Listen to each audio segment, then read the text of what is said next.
Hello everyone, मैं Veenu Verma excel in education channel में आप सभी का स्वागत करती हूं। फ्रेंड्स, यहां पर हम तैयारी करते हैं यूजीसी नेट पेपर 1 और पेपर 2 एजुकेशन के लिए, जो जून 2024 की परीक्षा के लिए आपके लिए इंपॉर्टेंट है। यहां पर आपको 500 क्वेश्चन की सीरीज़ मिल रही है। यूनिट वाइज सारी जो है यूनिट्स को कवर करवाया गया है।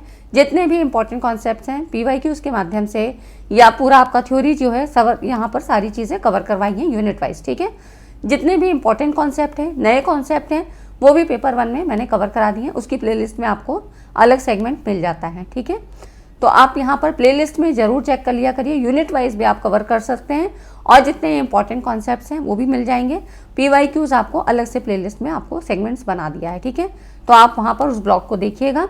सारी चीज़ें आपके सामने हैं पेपर 1 और पेपर 2 एजुकेशन दोनों के लिए। ठीक है, अब यहाँ पर अगर आप पहली बार आए हैं तो सब्सक्राइब कर लीजिएगा और टेलीग्राम चैनल को ज्वाइन कर लें। लिंक आपको डिस्क्रिप्शन में मिल जाता है। आज की इस वीडियो में हम लोग कुछ ट्रेंडिंग टॉपिक्स को डिस्कस करेंगे और ट्रेंडिंग टॉपिक ऐसे कि अभी जो आपका एग्ज़ाम का पैटर्न है उसमें कौन कौन से ऐसे जो है टॉपिक्स हैं जो कि पूछे जा रहे हैं। तो ICT के कुछ इंपॉर्टेंट कॉन्सेप्ट हैं जो जून 2024 की परीक्षा के लिए भी इंपॉर्टेंट हैं, क्योंकि यहाँ से क्वेश्चन अक्सर 2022-23 में पूछे गए हैं, जो कि जैसे कि साइबर सिक्योरिटी में कुछ ऐसे टर्म्स आते हैं जो आपको नहीं पता होते हैं। तो साइबर सिक्योरिटी, जैसे कि अभी डिजिटली मतलब टेक्नोलॉजी का इतना यूज़ हो रहा है, तो कौन कौन से ऐसे क्राइम हो सकते हैं जिनकी सिक्योरिटी हमको जानना चाहिए, कौन कौन सी गलतियां हमें नहीं करनी चाहिए, वो हम साइबर सिक्योरिटी में कुछ चीज़ें समझेंगे। साइबर अटैक्स, कौन कौन से ऐसे जो है आपके साइबर हमले होते हैं जिनसे कि यूज़र का नुकसान हो जाता है, उन्हें नहीं करना है, उनके बारे में जानेंगे। ठीक है, और जो आपकी परीक्षा में पूछे गए टाइप्स ऑफ हैकर्स, हैकर्स क्या होते हैं, कितने तरह के होते हैं, अच्छे हैं, हार्मफुल हैं या हमारे लिए ख़राब है, मतलब इस तरह से सारी चीज़ें हम यहाँ पर समझेंगे। तो आज की वीडियो इंपॉर्टेंट होगी, हो सकता है यहाँ से कुछ क्वेश्चन आपको मिल जाएं। ठीक है, तो सारी चीज़ें हम समझेंगे एग्ज़ाम के मतलब इसके ऑब्जेक्टिव्स को ध्यान में रख के कि UGC नेट अब किस तरह से सवाल बनाता है, लेटेस्ट पैटर्न क्या है, ये सारी चीज़ें हम यहाँ समझने की कोशिश करते हैं। चैनल पे पहली बार आएँ तो सब्सक्राइब ज़रूर कर लीजिएगा और साथ में टेलीग्राम चैनल को ज्वाइन कर लें। लिंक आपको डिस्क्रिप्शन में मिल जाता है। बाकी हम यहाँ देखते हैं, देखिए कुछ टर्म्स को समझ लीजिए वो क्या क्या होते हैं। जैसे कि साइबर स्पेस, साइबर स्पेस क्या है, इंटरनेट और टेलीकम्युनिकेशन, जिसको दूर संचार कहते हैं। ठीक है, जैसे कि जो बहुत सारे, अगर हम विश्व भर में फैले हुए जितने भी जो नेटवर्क कनेक्टेड जितने भी एरियाज़ हैं या आपके कंप्यूटर सिस्टम हैं, तो यहाँ पर इंटरनेट और दूर संचार सहित परस्पर जुड़े डिजिटल और IT सिस्टम का ग्लोबल नेटवर्क। यहाँ पर IT सिस्टम है ना, इंफॉर्मेशन एंड टेक्नोलॉजी और टेलीकम्युनिकेशन, इनके द्वारा जो विश्व भर में फैला हुआ संचार का जो मतलब जितने भी सिस्टम जुड़े हैं आपस में इंटरकनेक्टेड हैं, वो होता है आपका साइबर स्पेस। ठीक है, तो ग्लोबल नेटवर्क होता है interconnected digital and IT system, including क्या क्या चीज़ है, इंटरनेट एंड टेलीकम्युनिकेशन। ठीक है, साइबर वारफेयर क्या है, वार से मतलब क्या होता है, युद्ध से।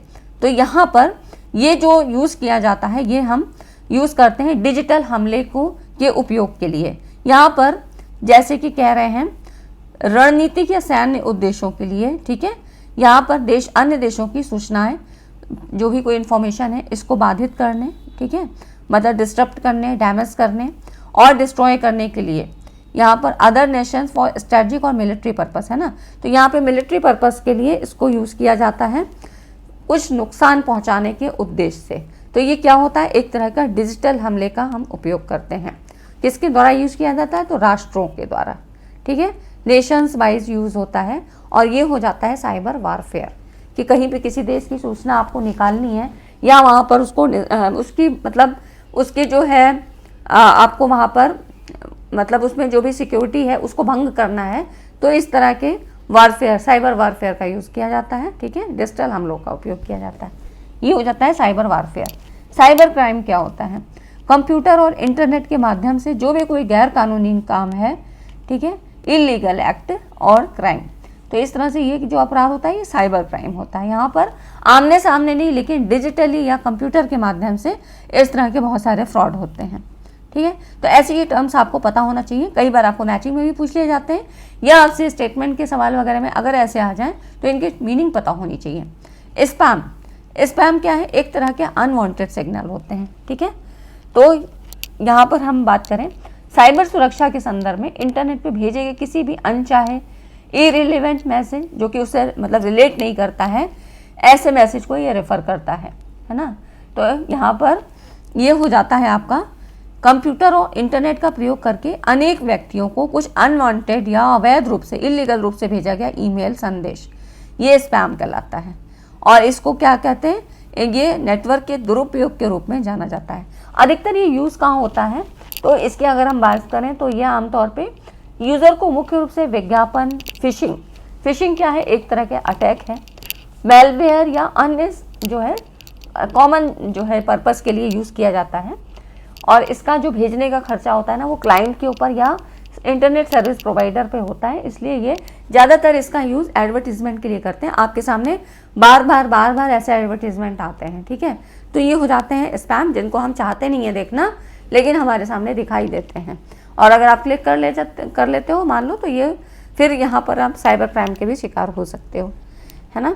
तो इस तरह से केरला सेट में भी आपके साथ क्वेश्चन पूछा गया था। यहाँ पे एक साथ कई प्राप्तकर्ताओं को भेजा गया अनचाहा ईमेल मैसेज क्या कहलाता है, तो स्पैम, ठीक है। स्पैम को अवॉइड कैसे कर सकते हैं, तो लिंक्स को क्लिक ना करें, पासवर्ड है ना, पासवर्ड को चेंज करना चाहिए समय समय पर। कभी भी जैसे कि कोई भी आपके बर्थ डेट है या आपका कोई भी ऐसा नंबर है, उसको मत यहाँ पर इंक्लूड, मतलब यहाँ पर मत रखिए पासवर्ड बनाने के लिए। ये सब आपको कहा जाता है ना कि अल्फ़ा मतलब न्यूमेरिक और अल्फ़ाबेट दोनों यूज़ करके आप फिर अपना पासवर्ड बनाइए, ठीक है। एंटीवायरस को अपडेट रखें, तो ये सारी चीज़ें आपकी अवॉइड कर सकते हो आप स्पैम से बचने के लिए, है ना। तो ये कुछ चीज़ें हो गई जो आपको जानना चाहिए साइबर से। अब देखो क्या क्या हमें करना चाहिए साइबर अपराध से बचने के उपाय क्या क्या हैं। लॉगिन आईडी और पासवर्ड सुरक्षित रहें, समय समय पर परिवर्तित करते रहें, ठीक है। वही चीज़ें जो मैंने अभी आपको बताई। एंटीवायरस सॉफ्टवेयर का प्रयोग करें, फायरवॉल, ठीक है, फायरवॉल का यूज़ करना है। कल भी हमने पढ़ा था जब हमने मैलवेयर पढ़ा थे, टाइप्स ऑफ मालवेयर आपको पूरे पढ़ने हैं, ठीक है। तो मैलवेयर से संबंधित जो भी चीज़ें हैं वो आपको पूरी पढ़नी है, क्योंकि यहाँ से क्वेश्चन आपके इसी से संबंधित है ना। अब आज मैं पूरा मैलवेयर तो आपको नहीं पढ़ाऊंगी, क्योंकि मैंने कल आपको पढ़ाया है जिसमें आपको कुछ टर्म्स बताए थे, जैसे कि फ्रीवेयर क्या है, शेयरवेयर क्या है, मैलवेयर क्या है, टाइप्स ऑफ मैलवेयर क्या है, जिसमें ट्रोजन हॉर्स, वायरस, है ना। इस तरह से बहुत सारे टर्म्स आपको बताए गए हैं और ये सारे पूछे जाते हैं। जिसमें भी टाइप्स ऑफ मैलवेयर है वो सारे आप पढ़ लीजिए, इसके जो पहले कल वीडियो दी है उसी में है। अब देखिए फायरवॉल क्या होता है। फायरवॉल का प्रयोग करते हैं, जैसा कि समझ में आ रहा है, वॉल है ना, डेटा की बैकअप कॉपी रखना। अभी हम इसको डिस्कस करते हैं कि फायरवॉल क्या है। डेटा की एक बैकअप कॉपी रखना, क्योंकि मान लो एक डिलीट हो गई या एक डिस्टर्ब हो गई, तो इस तरह से आपके पास दूसरा आपके पास ऑप्शन होना चाहिए। प्रॉक्सी सर्वर, इसके बारे में भी हम देखते हैं ये क्या होता है, ठीक है। डेटा को इनक्रिप्टेड फॉर्म में बदल कर भेजना और प्राप्त करना, ये ज़रूरी हो जाता है, गुप्त कोड जिसको कहते हैं, क्योंकि अगर आप एज इट इज़ भेज देते हो तो इसे कोई भी रीड कर सकता है और आपकी प्राइवेसी चली जाती है, ठीक है। तो ये हो जाते हैं कुछ साइबर क्राइम को प्रिवेंट करने के उपाय क्या है। अब हम फायरवॉल देखते हैं। फायरवॉल आपने मैलवेयर में भी पढ़ी। फायरवॉल क्या है, एक सुरक्षा प्रणाली है जो पूर्व निर्धारित कुछ ऐसे सुरक्षा नियम बनाए जाते हैं, उनके आधार पर इनकमिंग और आउटगोइंग जो नेटवर्क है इस ट्रैफिक के निगरानी और नियंत्रण करती है, ठीक है। तो एक वॉल की तरह काम करती है फायरवॉल, जिसमें आपको कोई भी ऐसे मैसेज हैं जो उसको संदिग्ध लगते हैं वो आने नहीं देगी और इधर से इंफॉर्मेशन जाने नहीं देगी। तो एक तरह का कंट्रोलिंग करती है, मॉनिटरिंग का काम करती है, ठीक है। It's acts as a barrier between a trusted internal network and untrusted external network. ये एक विश्वसनीय आंतरिक नेटवर्क और इंटरनेट, जैसे इंटरनेट क्या है, वहाँ से तो बहुत सारे मतलब मैसेज आ जाते हैं, है ना, अलग अलग सोर्स के माध्यम से। तो जो अविश्वसनीय बाहरी नेटवर्क के बीच एक क्या है, बैरियर के रूप में कार्य करता है। और ये फायरवॉल जो होता है हार्डवेयर के आधार पे, सॉफ्टवेयर के आधार पे, या दोनों का कॉम्बिनेशन हो सकता है, ठीक है। जैसी जहाँ ज़रूरत होगी वैसा ये फायरवॉल यूज़ किया जाता है। नेक्स्ट आप देखो प्रॉक्सी सर्वर। प्रॉक्सी सर्वर क्या होता है, तो ये एक तरह से मीडिएटर के रूप में काम करता है, ठीक है। तो वेब पर हमारे मीडिएटर के रूप में ये कार्य करता है। अब इसके उद्देश्य क्या होते हैं, तो देखो प्रॉक्सी सर्वर हार्डवेयर और सॉफ्टवेयर दोनों हो सकता है। इसके उद्देश्य क्या हैं, ऑब्जेक्टिव्स क्या हैं, यहाँ पर देखिए। और ये सारी चीज़ें यूज़ की जाती हैं क्योंकि हमें साइबर क्राइम से बचने के लिए, ठीक है। तो अभी हमने पढ़ा फायरवॉल, फायरवॉल का यूज़ करते हैं, उससे भी बचा जा सकता है। अब यहाँ प्रॉक्सी सर्वर, ये क्या करेगा, जितने भी अनवांटेड जो वेब पेज हैं, वेबसाइट्स हैं, इनको ब्लॉक करता है, ठीक है। प्रॉक्सी सर्वर मेलवेयर और वायरस पे कंट्रोल करता है, ठीक है। और मेलवेयर को ज़रूर अच्छे से पढ़ लीजिएगा, यहाँ से क्वेश्चन आपके आते हैं। कल मैंने इसको पूरा वीडियो बनाया है, आप उस वीडियो को देखिए, आपको टेलीग्राम पे भी मिल जाएगा और इसको अपडेट कर दूंगी प्लेलिस्ट में भी, ठीक है। मुख्य सर्वर की गोपनीयता, यहाँ पर प्राइवेसी को बनाए रखता है, maintaining confidentiality of the main server, ठीक है। डाटा ट्रांसफ़र की गति को बढ़ाता है। और ये जो प्रॉक्सी सर्वर है, अगर क्योंकि बहुत सारे अनवांटेड सिग्नल आ जाएंगे तो क्या होगा, आपकी मेमोरी फुल अप हो जाएगी और यहाँ पर फिर स्पीड धीमे हो जाती है, ठीक है। फिर क्लासिफाइड इन्फॉर्मेशन को सुरक्षित रखना, ये सारे काम प्रॉक्सी सर्वर के होते हैं, ठीक है। तो प्रॉक्सी सर्वर भी हमारा काम करता है कि यहाँ पर जो भी अनवांटेड सिग्नल है, वेबसाइट्स हैं, इन सबको कंट्रोल किया जाए और ज़बरदस्ती का ट्रैफिक यहाँ पर ना बढ़े। अच्छा, ये सारी चीज़ें आपका करता है प्रॉक्सी सर्वर। अब हम पढ़ते हैं हैकर्स के बारे में। यहाँ पर देखिए, और अगर हम बात करें तो देखिए प्रॉक्सी सर्वर क्या करता है, एक तरह से फिल्टर के रूप में कार्य करता है, कंटेंट फिल्टर। तो जो प्रॉक्सी सर्वर है ये डिवाइस और इंटरनेट के बीच मध्यस्थ का कार्य तो करता ही है, और ये यूज़र से रिक्वेस्ट प्राप्त करता है और उन्हें इच्छित सर्वर पर जो है यहाँ पर फॉरवर्ड करता है, ठीक है। जब यहाँ से यूज़र जो है वो रिक्वेस्ट करता है तो उसको फिर वो वांटेड जगह पे फिर भेजता है और यूज़र को सर्वर के रिस्पॉन्स भी लौटाता है ना। तो यहाँ से जो भी रिस्पॉन्स मिलता है वो भी फिर उसको वापस करता है, ठीक है। तो ये सब कुछ काम जो होते हैं ये आपके प्रॉक्सी सर्वर के होते हैं। समझ में आ गया, ठीक।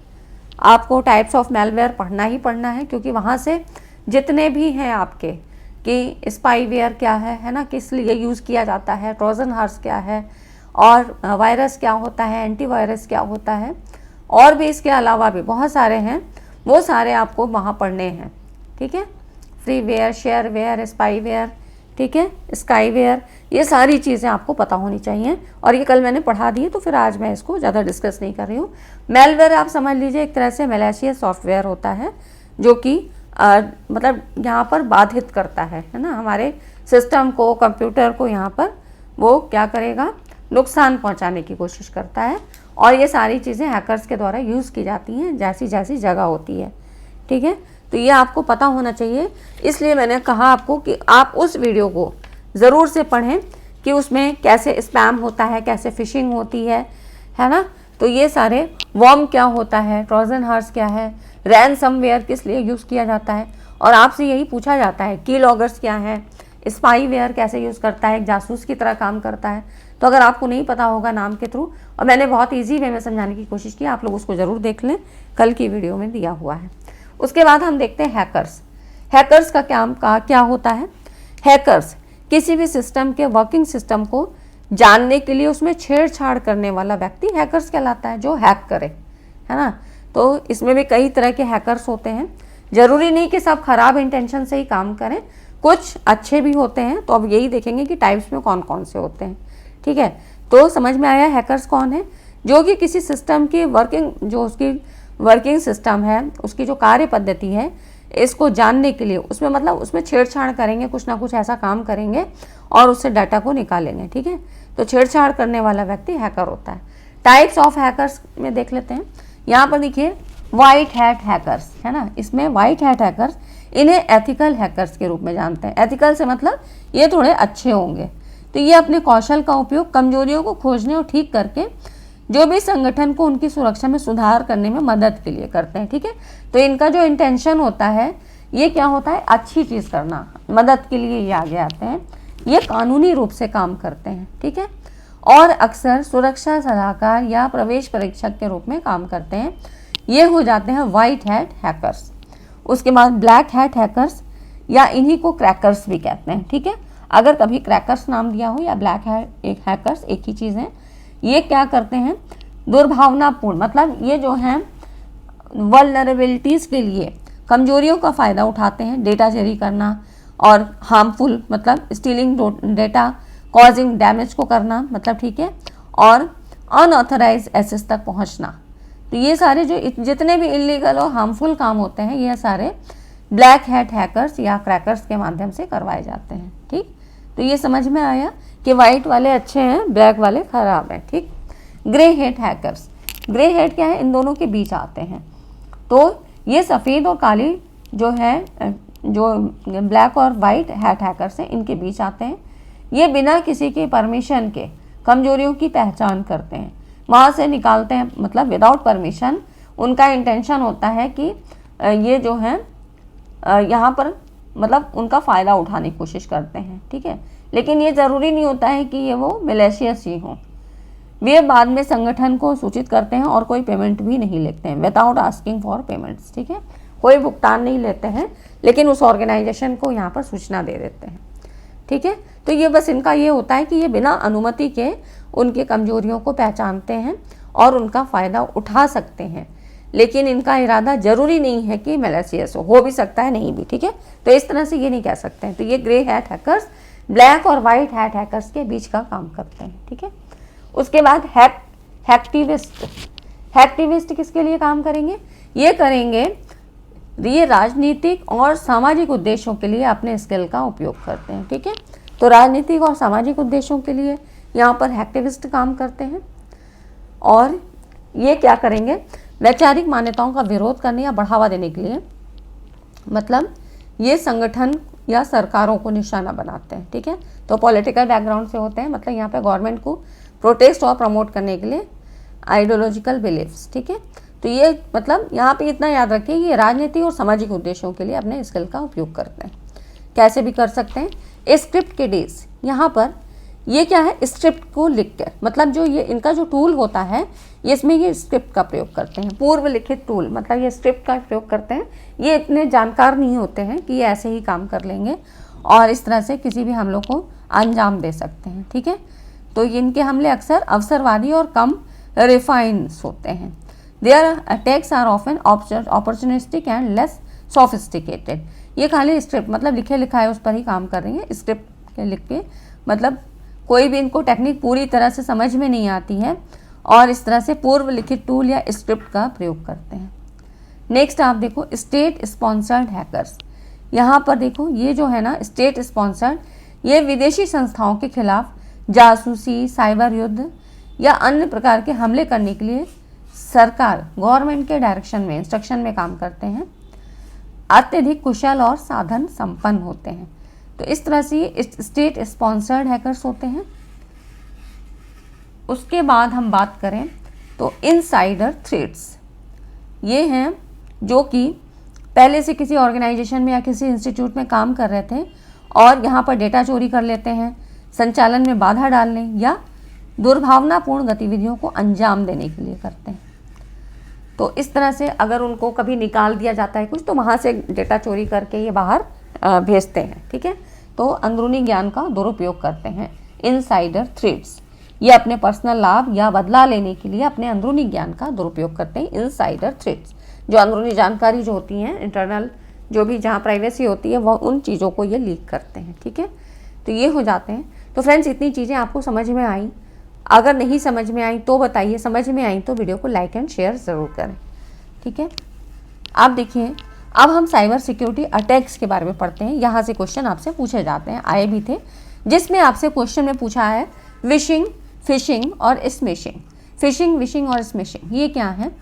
तो ये सारे जो हैं फॉर्म्स हैं सोशल इंजीनियरिंग अटैक्स, ठीक है। इनको बोलते हैं social engineering attacks, fishing, wishing and smashing. और इनका जो उद्देश्य है, व्यक्तियों की संवेदनशील जानकारी प्रदान करने और सुरक्षा से समझौता करने वाले कार्य करने के लिए धोखा देना है, ठीक है। अब इनको यूज़ कैसे करेंगे, ये सारी चीज़ें हैं।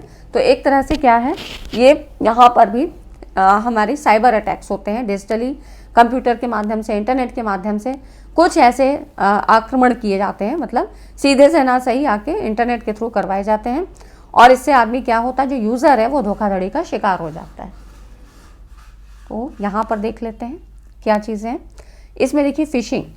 फिशिंग में क्या होता है, भ्रामक ईमेल या वेबसाइटें यूज़र्स को व्यक्तिगत जानकारी प्रदान करने के लिए यहाँ पर क्या करेंगी, बरगलाती हैं, ठीक है। मतलब यहाँ पर जो भी आपको कुछ ऐसे ईमेल होंगे, वेबसाइट्स होंगी, तो आप ऐसे उसको क्लिक कर लेते हो या उसमें देखने के लिए आपको क्यूरियोसिटी जागती है, तो इससे आपकी पर्सनल डिटेल यहाँ पर जा सकती है, ठीक है। तो फिशिंग यहाँ पर ईमेल्स और वेबसाइट्स के थ्रू यहाँ पर इससे आपकी इन्फॉर्मेशन ली जाती है। पर्सनल इन्फॉर्मेशन, पर्सनल डिटेल यहाँ पर निकाली जा सकती है फिशिंग के माध्यम से। विशिंग क्या है? विशिंग है आपकी वॉइस फिशिंग। यहाँ पर फ़ोन कॉल के थ्रू जो है किया जाता है। फ़ोन कॉल के थ्रू धोखाधड़ी वाले फ़ोन कॉल आते हैं जिसमें आपको कहा जाता है कि ऐसा करो, तुरंत ऐसा करो, ये क्लिक करो, ये OTP नंबर दो, ठीक है। इस फिशिंग क्या है? SMS फिशिंग होती है, ये SMS के थ्रू होती है, ठीक है। तो देखिए अलग अलग टाइप्स हैं सबके। यहाँ पर टेक्स्ट किया जाता है। इस फिशिंग में क्या होगा? SMS फिशिंग होती है। ये मैलिशियस टेक्स्ट मैसेज होते हैं जो कि यहाँ पर जानकारी प्रकट करने या हानिकारक लिंक पर क्लिक करने के लिए ये आपको अट्रैक्ट करते हैं। तो अगर आप जैसे मैसेज आएगा, आपको ऐसा प्रलोभन दिया जाता है और अगर आप कर लेते हो तो उसकी फिर आपकी पर्सनल डिटेल जा सकती है, ठीक है। तो समझ में आ गया। पर फिशिंग में आपका ईमेल और वेबसाइट्स के ट्रिक के माध्यम से आपसे पर्सनल डिटेल निकाली जाएगी। विशिंग में क्या होगा? वॉइस फिशिंग, मतलब फ़ोन कॉल के थ्रू होगा। इस फिशिंग में क्या होगा? SMS फिशिंग होती है। यहाँ पर टेक्स्ट मैसेज आएगा, उसमें आपको कोई लिंक होगी, उस पर क्लिक करने के लिए कहा जाता है, ठीक है। नेक्स्ट आप इसमें हम प्रिवेंशन कैसे करते हैं, बचाव कैसे कर सकते हैं? तो फिशिंग के लिए अनचाहे जो अनवांटेड अनसॉलिसिटेड ईमेल्स हैं उनसे सावधान रहें। प्रेषक के ईमेल पते को पहले वेरीफाई कर लें, ठीक है। ईमेल को आप चेक कर लो, वेरीफाई करो और फिर आपको क्लिक करना है या अटैचमेंट डाउनलोड मतलब करना है, ठीक है। ऐसे ही नहीं कि कोई भी लिंक आया और हमने उसको क्लिक कर लिया या उसको हमने डाउनलोड किया। और ईमेल फिल्टर या सुरक्षा सॉफ्टवेयर जो भी हैं, सिक्योरिटी सॉफ्टवेयर, इनका यूज़ करना चाहिए फिशिंग, ठीक है। तो कोई भी हमको ईमेल यहाँ आए या कोई भी वेबसाइट से कुछ भी, तो इसके हमको अनजाने कोई भी लिंक से कुछ आ रहा है तो हमको वो क्लिक नहीं करना है, इसको ऐसे अवॉइड किया जा सकता है। विशिंग में क्या होता है? कोई भी फ़ोन कॉल आ रही है उसमें आप अपनी पर्सनल डिटेल ना दें। कोई भी आपसे पूछ रहा है, कोई भी पूछ रहा है, OTP पूछ रहा है, कोई आपका बैंक डिटेल पूछ रहा है, ये सारी चीज़ें आपको नहीं करना है। पहले वेरीफाई कर लीजिए कि ये सही है, ऑथेंटिक है, नहीं है, तभी आपको कोई चीज़ करनी है, ठीक है। उसके बाद यहाँ से 2021-22 में क्वेश्चन आपसे पूछे गए। नेक्स्ट है आपका स्मिशिंग। यहाँ पर है, अगर आपको ऐसा लगता है कोई सस्पिशियस टेक्स्ट मैसेज है जो आपको ऑथेंटिक नहीं लग रहा है तो उस लिंक पे क्लिक नहीं करें। और कोई भी आपका नंबर है उस पर आपसे आपका डिटेल कुछ पूछा जा रहा है तो इस तरह की यहाँ पर कोई भी एक्टिविटीज़ ना करें, उनको बिल्कुल भी क्लिक नहीं करें। और बार बार आते हैं तो आप क्या करें, वहाँ पर रेलिवेंट अथॉरिटीज़ जो भी है उनको आप यहाँ पर कर सकते हो, ठीक है, वहाँ पर अपनी रिपोर्ट कर सकते हो। तो ये हो जाता है स्मिशिंग। तो ये सारे क्वेश्चन आपसे पूछे गए हैं, ठीक है। तो बस इसके बारे में थोड़ा सा जानना चाहिए, पता होना चाहिए कि इन टर्म्स का मतलब क्या है, ठीक है फ्रेंड्स। तो आज की वीडियो में इतना ही। मेरे ख्याल से आज की वीडियो आप सबके लिए बहुत इंपॉर्टेंट हुई होगी। तो वीडियो पसंद आई तो लाइक एंड शेयर ज़रूर करिएगा। मिलते हैं अगली वीडियो में, तब तक चैनल पे बने रहें। Thanks for watching this video.